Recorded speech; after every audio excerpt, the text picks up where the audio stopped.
First things first, Nicky, how are you? Doing well, thank you very much. Great. We just got back from a few different places, Hong Kong, Macau, and Tokyo, so a little jet lag here and there. Yeah. But hopefully very good. So where I want to start with is, well, you have a new single with David Guetta. Do you remember hearing his music for the first time? Ooh, I do. I think that was Love Is Gone, one of his first songs. And I remember seeing the video clip on TV. And I was a big fan of like that kind of music because it's got like the gospel and it's got dance music in one. And I didn't know back then that I wanted to be a music producer, but I was just playing the drums. And when I saw that happening on TV, I was like, this music is pretty crazy. And then we got legends like Tiesto coming up and Armin, and all together they brought this music industry that we call EDM right now. And that was a good motivation to make music. How did you start then? Seeing those kind of artists making music, being inspired, what was your next step? I think the first step was finding out that I wanted to do music in the first place. So I started to play the drums and I started to play in like marching bands on special occasions in Holland. And I found out that music was something that I had to do, but I didn't quite realize that I wanted to do it as my job. So I just did it because I liked to do it, but that's about it. So after a while I found out that I got to sell this computer, man. I got to buy one that I can make music with. So I sold everything that I had in order to buy a computer that was capable of running music production software. So yeah, I think that was like 10 years ago until it sounds weird, 2019. So 2009, 2008 was the first year that I did something, that I had something made of a computer. And yeah, it's a long journey. Sure. And what was the first song that you created then that you were proud of, that you thought, well, I can actually make some good music? I have to be honest with you, I still don't know, and I still don't think that I do. Okay. It's just every time when you do a song and you bounce a master out of the song, which is a file that's, the master file that's going to all the portals, I'm like, okay, this could be something, and sometimes I don't feel the song at all, but I'm like, okay, this is what I want to make now. And then the reaction of either your team or the record label or the people that you work with, their reaction or even the crowd that you play the song for is motivating you to put it out. Because sometimes you make something, you have no idea if it's going to work. And yeah, sometimes the things that you think that are going to work the best are the ones that don't perform at all, and the other way around. So yeah, but that's also, I think, the good thing about music. And what I find interesting about that then is especially when you started out, because you mentioned your drumming background, did you notice that your music was rhythmic driven early on? That's a good question.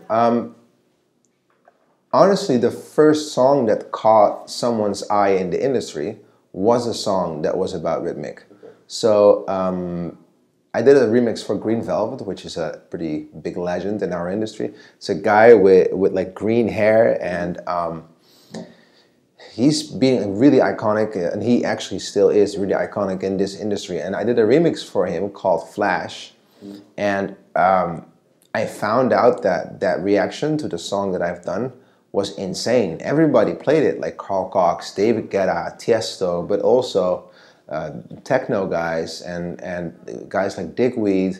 And it's funny to see how one song made from like a bedroom studio reached out so far. And that was the song, and it was a rhythmic, like drummy vibe in it. It was only snare drums actually. And that was the song that triggered a lot of artists to come to me to do something together. And also one of the guys who got to me was David Guetta because of that song. And well, you mentioned already you meet David Guetta. I think you go on tour with him. Yeah. A bit. And how did your friendship develop from that moment in the last? Well, I mean, David is one of the guys that's not only being a friend, not only being a mentor, not only a colleague. He's like musical-wise, maybe the father for me, how I developed until this day. He's the one that learned me to to listen through demos, to listen through the first drafts and see the bigger picture. And still, sometimes when I send him something, I'm like, he's right. It needs to be simple. It needs to be, it really is true. And it sounds maybe a little bit weird, but simplicity is the ultimate form of complexity. And sometimes I make it too complex, and he's like, it needs to be easier, and it needs to be understandable. And he just knows how to place the right elements. So next to being a friend and a mentor and someone who's picked me up in a very early stage of my career, he's also someone that taught me a lot about making music, and industry-wise also being the father of a lot of things. So it's weird to say, but he's got many different roles. It's interesting then, if you look at the most recent collaboration, your new single, Ring the Alarm, what is the dynamic in the studio? Is it difficult for you to go then to tell them, well, I don't like this, or I'm not sure about this? No. I mean, it's not always the case that we're together in the studio, because a lot of artists work abroad. So, it's either a combination of us being in the studio, he's being in the studio he's got a great studio in Ibiza, so it's sometimes we are together in the studio, sometimes we're not, and for this song we worked in 2 different studios, so it's just, and he's very open, like I can ask him his opinion, and if he plays me something that I don't like, then I'm really comfortable telling him maybe we can try this, or maybe we can try that.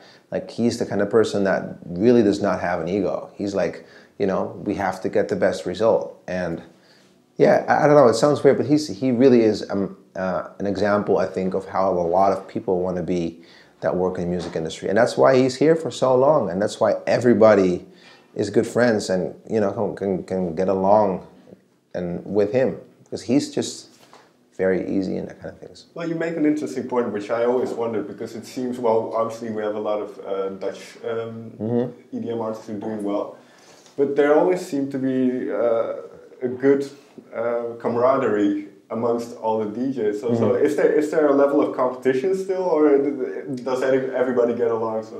I think in first place, especially the Dutch industry is really good with each other. The same as I think goes for the Swedes, the Swedish House Mafia and all the artists that are from there, like Alesso, Eric Prits, used to be Avicii, of course. It's a very small industry, but the Dutch are just such a, I would say, like sober kind of and very grounded kind of people, that they get along with each other very well. So that's easy. And I think you got to see it as a soccer match. Like during the match, like there's a level of probably like healthy competition. Before the match, everybody's just relaxed and chilling and helping each other out. But during a match, for us, that's like during a performance, you want to be and you want to have the best set. So you do everything to have the best set. And I think that's healthy, because it keeps you, on edge, and it keeps you focused. But definitely after, it's about playing a game of FIFA. I play FIFA with a lot of guys that are in the industry. I played a game to Lucas and Steve, and I played a game to a guy, the DJ of Little Kleine, which is a Dutch artist, 5-0, so you know. Who's the best? Got it. Check Instagram. I'm not gonna say it, but check Instagram. So no, it's a healthy but it's a really fun culture. Yeah, but the competition is fine, I think, as long as it's respectful. A little bit more about the song then, because you say you worked in different countries. Do you then discuss beforehand, well, I want to make it this way, I want to make it, do you talk about melody? So how does that work? I think most of the times it's about catching an idea, and if you have the idea, then it's about working out the different elements. So with this particular song, it was just an idea, and sometimes he's the one that sends me music, and I would just like check it out, work on it, and sometimes I send him music and he works on it. In this case, I send him a couple of ideas, and he's like, I love that idea, and he worked on the idea, placed some extra elements, and he recorded the vocal. He's extremely good in knowing what part of the song needs a vocal, because in first place, he was like, I'm gonna take this part and I want to use that part of the vocal. And I was like, no, please leave that part. And now I see the complete picture, and he's right, you know? So it's so funny to see, like, he knows exactly how to place things, and it makes sense after the production is finished. So every time I'm working on a song with him, I learn a little bit, and so yeah, it's a very dynamic way of working. Sometimes one person has an idea, the other one triggers that, or the other way around, and it's just a healthy way of. It's like playing a game of ping pong. It depends on what kind of ball you get. That's also, you know, kind of determines what kind of ball you would play back, and that kind of makes the dance. Yeah, it's the same with music. Final question then, because you mentioned this kind of back and forth. You mentioned what you've learned from being in the studio with him. Do you think there's anything that he learned from you? Ooh, that's a good question for him. I have no idea.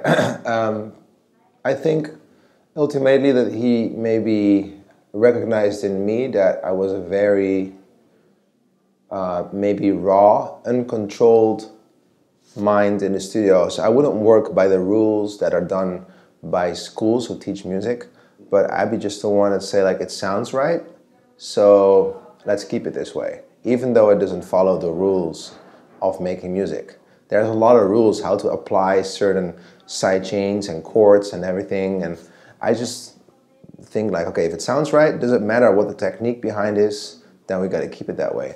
I think ultimately that's, I think, what he might have liked in my productions. Thank you very much. Yeah, you're welcome.